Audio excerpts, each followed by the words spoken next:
meant to ask you in our mental health thing, and then I'm gonna leave that. What do you think of the concept of therapists at the labels?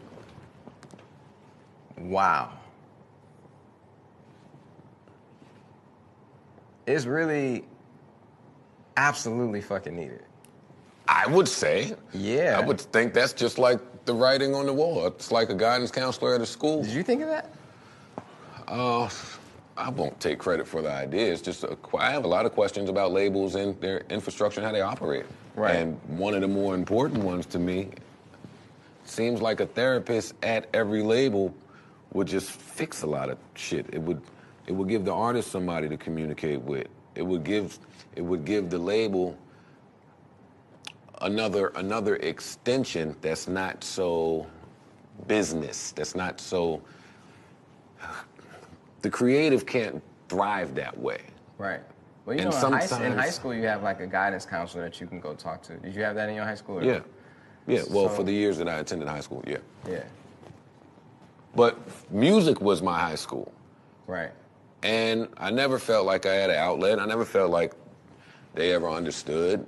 I always just felt like they wanted the music, and once the value left there, then that was the end of it. Well, But it just seems like a very simple fix. you got to remember, though, that they don't give a fuck about you or me. For real. We have to remember that the label... It's okay. Yeah, it's okay. It is business. Fine. It is business. But I think that, you know, a therapist at a label, I feel like if they put a therapist at a label, it would be because it would still just be for business. I hate to sound like that. I'm not hating, but it's just kind of like, well, let's get a therapist at the label so they can shut the fuck up and be happy and put their albums out. But you could do the right thing for the wrong reasons. Right, you can do the right thing for the wrong reason. So I do think that's, and I'm not saying, you know, I'm talking in general. I'm sure there are people at the label that care. Like, I know my dog Rodney at Def Jam, like, he ride for me. You know what I'm saying? Paul, I know he ride for me. You know what I'm saying? There's people at the label. How you know? Because, I mean, I know. Okay, Yeah, continue. I know. But there's people higher up than them that I barely probably ever seen that they be like, what's the numbers? You know, they looking at the numbers, you know? And, but like I said, that taking care of yourself, being able to express yourself, communication, is different than communicating through social media. You know what I'm saying? Like, social media is a communication that is beautiful because it's so easy to get something out. It's so easy. Like, it's just efficient. You know what I'm saying? But it has taken down the communication that people have face-to-face. Yeah. Even over the phone. On the phone, too. You know what I mean? And that FaceTime, I'm not talking about FaceTime. I'm talking about that FaceTime is some of the most important communication and honest communication and valuable communication that you can give someone. And I feel like the more and more it get easier for us to order food on our phones, order groceries, order this, say this, do this. You know, it's that communication, that human experience has gone down. And I feel like it's important to just recognize it. You know what I'm saying? Like, I definitely appreciate social media for all it's done for me. Like, shit helped make me who I am.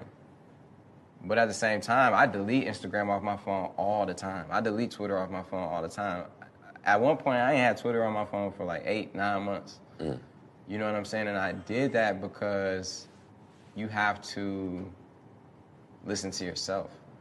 And me listening to myself, and guess what? When I got back on that bitch, I ain't missed nothing. Yeah, I didn't miss a beat. I find that when you take those breaks from social media and then you come back to it, you look at it with a whole new set of eyes. You're like, what the fuck is all of this bullshit? It's just, like, not so important in the grand scheme of things. Right. Okay, But like, so, I do give it to the people who use their platforms to their advantage. Yeah. My thing is, the scary part about it is, see, you have kids, right? Mm-hmm. How many you got? Two? Two. I don't have any kids yet, but my fear is that, like, when I have a daughter or a son and they go on Instagram and they grow up with that. See, we there was a time where, nigga, we had to dial up, you know what I'm saying? And it wasn't like that. We seen Facebook, we seen Instagram get created. But when they're born into it and they see that heart under that picture, I just don't want them to attach that heart to their real heart. I don't want them to feel like, okay, the most pics I got was the pics where I was in my swimsuit, so let me post more pics with my ass out, you know? I don't want my daughter feeling like that. I don't want my son feeling like, okay, I gotta post these certain type of pics and it's to be attached to their heart, because that's instant validation. Nothing wrong with instant validation either. But as long as you just call a spade, as long as you just know what it is and know what it's for. And now people making money off their platforms too. They making money off of the gram. They making money off it. It's not just like a pointless thing. It's not like, you know, motherfuckers is making money off of video games now. I remember I used to play games all the time. I was like, stop wasting your fucking time playing these video games. It's a waste of time. Yep. There's people making millions of dollars now.